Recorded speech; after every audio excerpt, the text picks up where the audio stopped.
Olá, bem-vindos a mais uma conversa aqui no nosso espaço. Hoje a gente vai, mergulhar fundo numa passagem que, nossa, realmente mudou os rumos da igreja cristã lá no comecinho. Atos, capítulo 10. Temos aqui um estudo bíblico bem detalhado que vai guiar nossa análise desse momento. Oi, é isso mesmo. E Atos 10 é fascinante. O foco é essa abertura, né? Meio surpreendente para a época, do evangelho para fora do mundo judaico, chegando nos gentios, os não-judeus. Exato. E a gente vai acompanhar de perto o encontro do Cornélio, um oficial romano, com o apóstolo Pedro, um encontro que a princípio parecia improvável, né? Totalmente improvável. E o legal de analisar isso é ver que não foi um acaso, sabe? Foi tipo a revelação de um plano de Deus muito maior do que se pensava ali. Foi um marco. Quebrou barreiras culturais, religiosas, muito fortes. A narrativa deixa claro aquele princípio: Deus não faz acepção de pessoas. Ele não é parcial. Certo. Então vamos investigar isso melhor. Como é que essa história aconteceu? E por que foi tão impactante assim na época?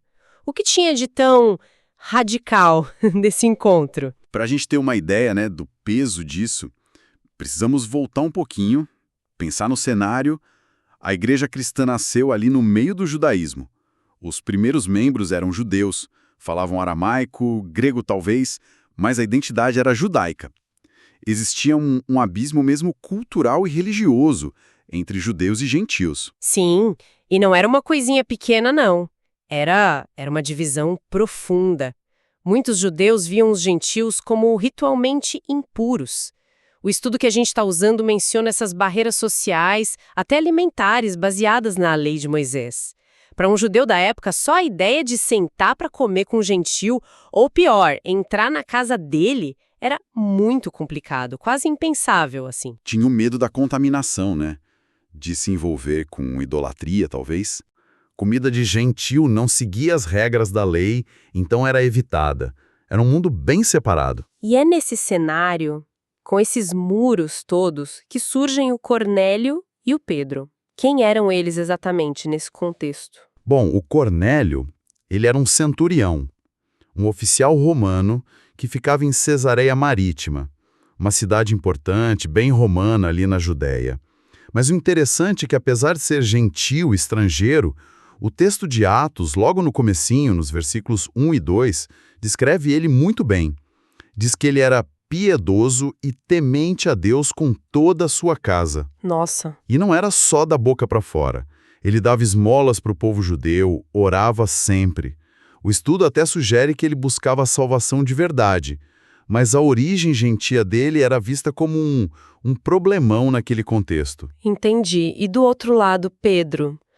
Nome forte, né? Um gigante, um dos 12 apóstolos originais, líder ali na igreja de Jerusalém, que era o centro da coisa toda, né?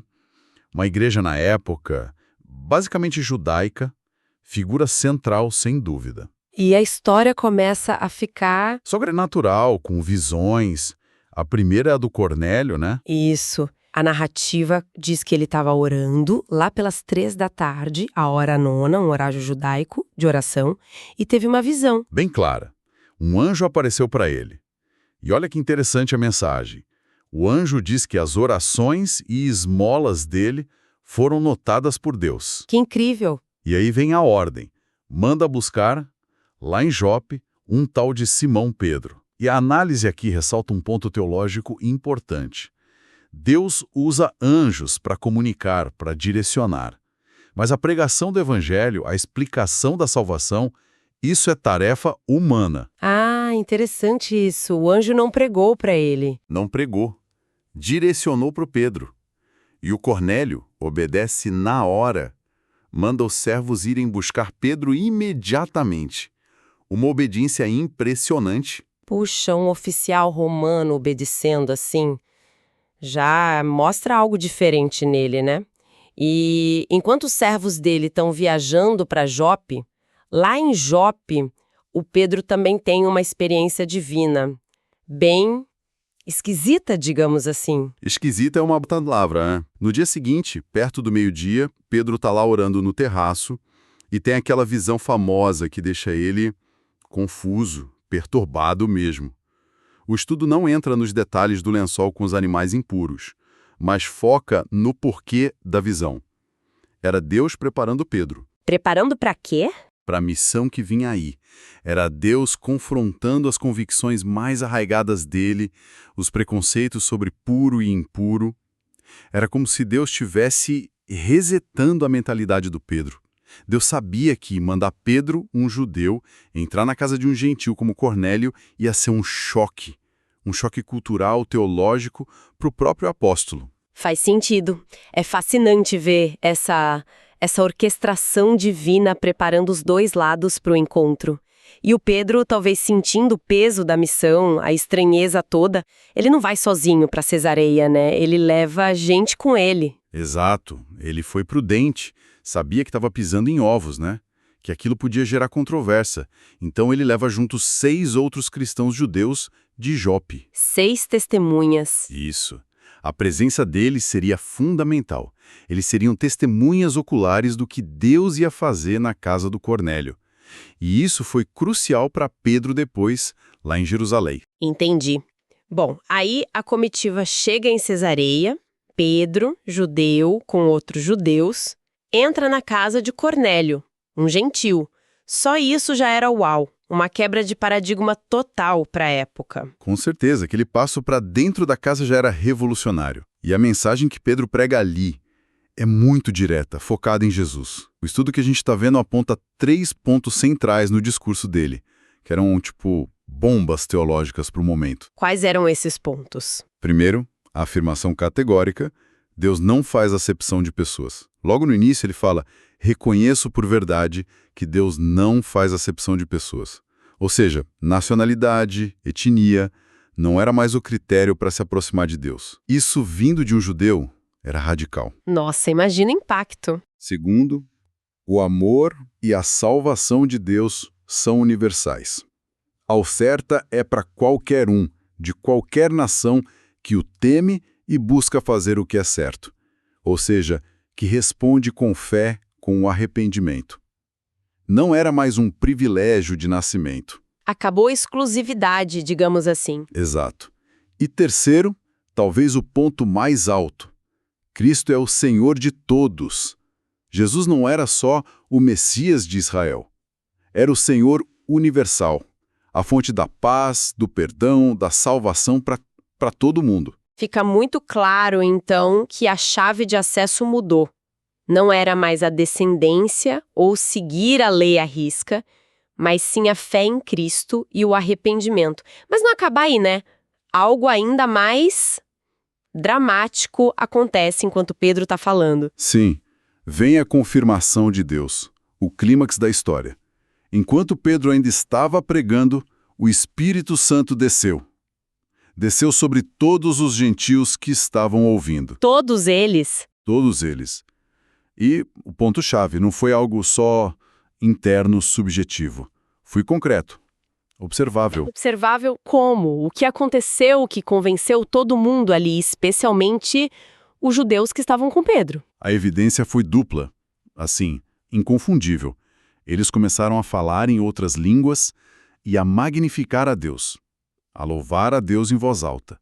O estudo ressalta que esse padrão, o batismo no Espírito Santo com o falar em línguas, já era um sinal conhecido na igreja primitiva. Uma manifestação física, audível, da presença e do poder de Deus.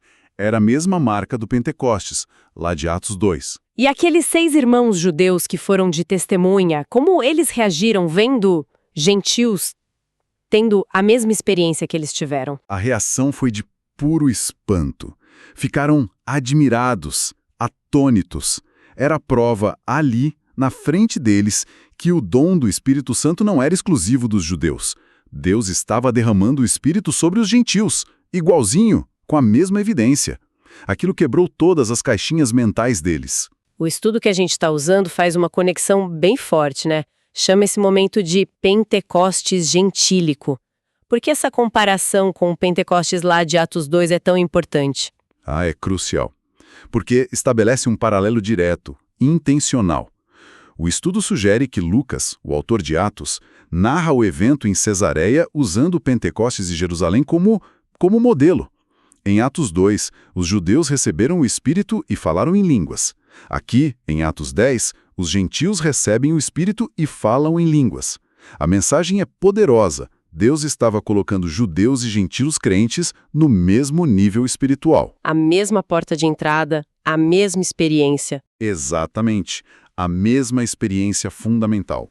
O estudo descreve os dois eventos como algo visto e ouvido. Inegável. Uma demonstração pública de que Deus aprovava aquilo. Entendi. E diante dessa demonstração toda, dessa ação clara de Deus, qual foi a conclusão do Pedro? O que ele podia fazer? A conclusão dele foi lógica, até retórica. Ele basicamente pergunta ali em Atos 10:47, olha, será que alguém pode proibir que essa gente seja batizada com água se eles receberam o Espírito Santo igualzinho a nós? Faz todo sentido. O raciocínio é perfeito. Se o próprio Deus já deu o selo interno, o Espírito Santo, quem somos nós para negar o sinal externo de pertencimento à comunidade, que é o batismo em água? Seria ir contra o que Deus acabou de fazer ali na cara de todo mundo. E aí, Cornélio e a casa dele foram batizados. Isso, em nome de Jesus, foram integrados formalmente à comunidade cristã. E naquele momento, oficialmente, a igreja deixou de ser só judaica. Foi um marco histórico mesmo. Olhando para trás agora, qual é o legado disso tudo? A relevância desse encontro na casa do Cornélio? Quais são as grandes lições que essa análise traz para a gente? Olha, o impacto foi gigantesco.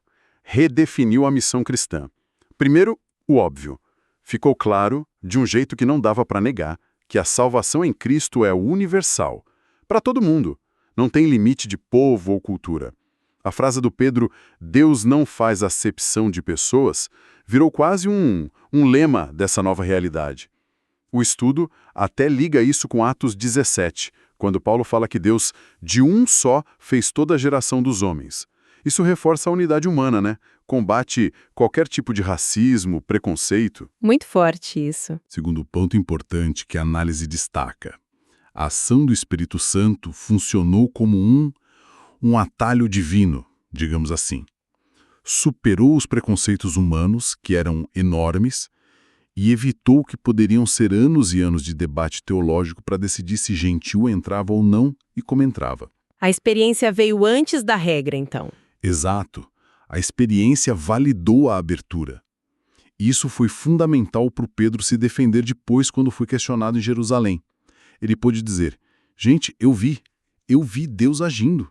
Não tinha argumento contra isso. Deus agiu primeiro de forma inegável e a compreensão teológica teve que correr atrás. Interessante essa dinâmica. Precisamente. E terceiro, ficou claro qual era a nova base para pertencer ao povo de Deus. Não era mais etnia, não era seguir a lei cerimonial judaica à risca. A base passou a ser a fé em Jesus e o arrependimento, e isso confirmado pelo recebimento do Espírito Santo. O estudo enfatiza que o arrependimento é universal. Judeu, gentil, todo mundo precisa passar pela mesma porta para ser salvo. O estudo também faz uma observação sobre a fé cristã que me chamou a atenção. Que ela não seria algo só subjetivo, sabe? Uma crença interna e pronto. Mas algo marcado pela ação, pela presença real do Espírito Santo. Às vezes até de forma perceptível. Exatamente. A experiência lá na casa do Cornélio é o exemplo perfeito disso. Não foi só concordar com a mensagem do Pedro na cabeça. Foi uma fé que ganhou vida. E foi validada por uma manifestação poderosa externa do Espírito. Isso aponta para uma fé que não é só uma filosofia, um conjunto de ideias. É um relacionamento vivo com Deus confirmado por Ele, que gera transformação, poder. Bom, resumindo então nossa conversa, a história de Cornélio e Pedro, em Atos 10, é um ponto de virada total. Mostra de um jeito muito vivo o amor de Deus que não tem fronteiras. E mostra o poder do Evangelho, né? impulsionado pelo Espírito Santo para derrubar barreiras humanas que pareciam intransponíveis, culturais, religiosas, étnicas. A gente vê Deus tomando a iniciativa de ir atrás de quem busca por Ele, não importa a origem. É isso aí. E demonstra que o plano de salvação de Deus sempre foi global. A igreja foi desafiada ali, na casa do Cornélio, a abraçar essa missão universal, com abertura, com compaixão e principalmente com obediência à direção do Espírito. O Pedro foi um exemplo disso. Ele seguiu a direção de Deus mesmo quando aquilo desafiava tudo que ele conhecia, suas tradições, seu entendimento anterior. E para quem está ouvindo a gente e pensando sobre essa história toda, o estudo deixa uma reflexão final, né? Ele destaca a universalidade da mensagem, a imparcialidade de Deus, e aí a pergunta é para hoje. Como será que as nossas próprias barreiras, talvez preconceitos culturais, sociais, de grupo, às vezes coisas que a gente nem percebe, podem estar limitando a nossa visão de Deus ou nossos relacionamentos com quem é diferente? O que essa história antiga pode ensinar pra gente sobre ter a coragem de reconhecer esses muros internos e, com a ajuda de Deus, superá-los? Seguir o exemplo do Pedro, que se deixou surpreender e guiar por Deus para além do que ele já conhecia. Fica aí a reflexão pra gente.